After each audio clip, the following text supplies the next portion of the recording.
Greetings, Broken Arrow. I'm City Manager Michael Spurgeon. Thanks for joining us for this edition of Broken Arrow in Motion Take 5. Joining me today is our City Clerk Curtis Green. Curtis, how you doing? Doing well, Michael. Thank you for having me. Glad to have you. This is actually your first time that you've been on the Take 5 segments, and Yes. I just want to thank you for taking time to come on to talk a little bit about what the City Clerk does. So let's start off and make sure that those folks that may not know you, because you've been around Broken Arrow for many years, Right. Tell us a little bit about yourself and how long you've been with the city. Well, I've been with the city for 8 months now. Prior to that, I worked for Broken Arrow Public Schools. So some of you may have seen me around town, just affiliated with the schools for the last 20 some odd years. And now I've jumped from the schools to the city. It's just always been my pleasure to serve in one form or the other, or one organization and the other. So how's that transition been from one government to the other? It's been interesting. And I tell you, I came to the city not knowing a lot about municipal government, but I find I'm learning more every day, and I'm just loving the learning aspect of it and being able to give back to the community.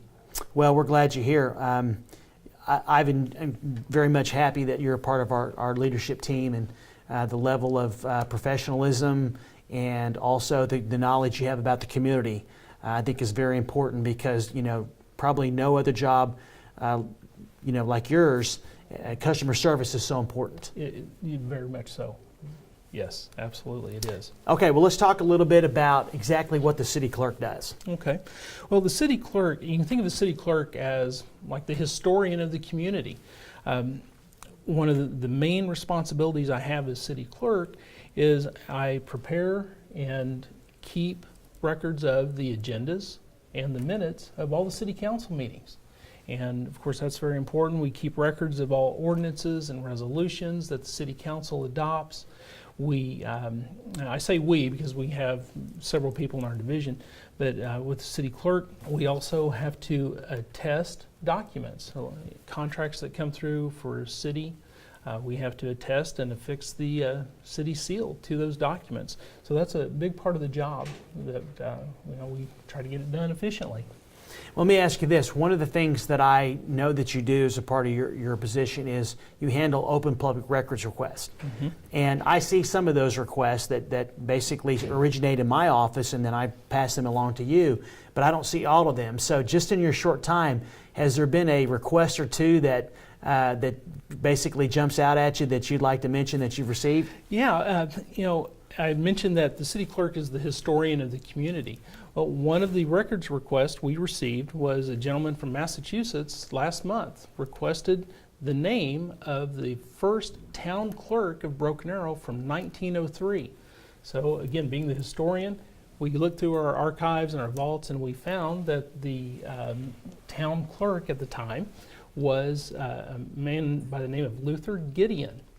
And coming back to the history part, we actually have a document with Mr. Gideon's signature on it from 1903. So being, again, the historian of the community, we have a document in our vault well over 100 years old. This is exciting stuff. That was probably interesting trying to find that, too. It was, yes. It took a little bit of time, absolutely. Let me ask you this. I mean, the city clerks, I see you every day, and I know how busy you are. What do you feel like some of your accomplishments have been since you started, and what are the few things that you'd like to work on in the coming year? Well, we've accomplished quite a bit since I've been here. One of the biggest things we've done, unfortunately, we have some people that owe money and outstanding fines and warrants to the city through our court program. And we've started what we call a warrant intercept program, where we actually intercept state income tax refunds of those individuals that owe money to the city. And we take their income tax refund and we apply that towards the fines that they owe us. So we're working towards reducing the amount of fines that are being owed to the city. We've updated our collections agreement with the collections agency. We've instituted a program with our court clerks where we're having them make phone calls to these citizens and just reminder calls. Hey, you owe some money here. You need to get this taken care of, or come in and talk to the judge about it. Because there's ramifications. I mean, Yes, if in fact they don't pay or they Yes. become delinquent, then there Right. could be, the situation could escalate. Yes, it could escalate. They could be subject to arrest, and certainly, we don't want to do that if we don't have to. So we try to work with citizens as best we can. One of the other big accomplishments that we've done is we've upgraded some technology in both the city clerk's office and the court clerk's office. We have also, thanks to big shout out to our IT department and our general services department, they were able to install some security cameras at the Justice Center. They were able to remodel our customer service window. Not only does it make it easier and safer for employees and citizens, but also just the everyday transactions, having a money window to be able to slide that money through when they're making payments. So we've accomplished quite a bit in the short time we've been here. We've changed some internal processes to make it more efficient for the departments that we work with on a daily basis. So I think we've accomplished quite a lot in the short time I've been here. You've got a really good team, too. You've got some seasoned, very knowledgeable folks that work for you, don't you? Yes, absolutely. Deputy City Clerk Lisa Blackford, outstanding, has a wealth of knowledge. She's been in that role for quite some time. And then leading our court clerks, we have Lindy Hoyt. Lindy just has a wealth of knowledge when it comes to working with not just the citizens, but the bail bondsmen and the jailers and the police department. So we've got a great crew. We really do. You do. I mean, Lisa Blackford, I've had the privilege of working with her since I got here, and I know that she does a great job for the city clerk's office, and I certainly appreciate all her efforts and all the efforts of the folks, municipal court folks. They got a tough job. And I appreciate all that they Yes. do to help with our court system.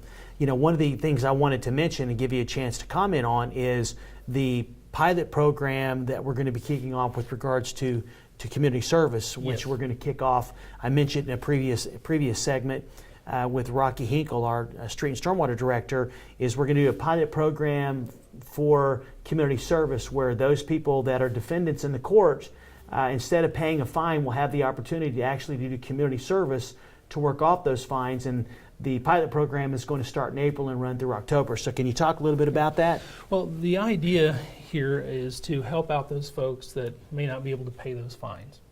So the judge, when he assigns community service, Broken Arrow, the city of Broken Arrow can be a direct beneficiary of that community service. We can use these folks with their community service hours to clean up our parks and our roadways, and just to help with the overall efforts that we're using to keep our city beautiful, the whole beautification effort. So you'll be responsible for administering that program? Yes, we're going to take that, and we'll be off to a running start 1st of April. Well, I'm very excited to have Curtis here. To me, it's always important when you have opportunities to bring people onto the organization, or especially in a leadership position, those people that have an investment in Broken Arrow is something I always pride myself in making sure we give those people a close look, and we're very glad to have you, Curtis. And so we're about out of time, so anything else you want to finish up with? No, but thank you. I mean, go BA. Proud of the Tigers this year. They've had a great year. Sure and did. I'm proud to be here with the city of Broken Arrow as a second career for me. It's great, and I appreciate the opportunity. Thank you, Absolutely. Curtis does a great job, folks, and we're very fortunate to have him. That's all the time that we do have for this edition of Broken Arrow in Motion Take 5. Curtis, thanks for coming on. We look forward to having you back later this year to talk about how things are going with the pilot program and also the collection initiative. So we thank you for taking the time to watch this segment. We look forward to talking to you and talking more about what's going on in our great community. If you have any questions, don't hesitate to give us a call here at the city. Until next time, take care, and I look forward to seeing you around town.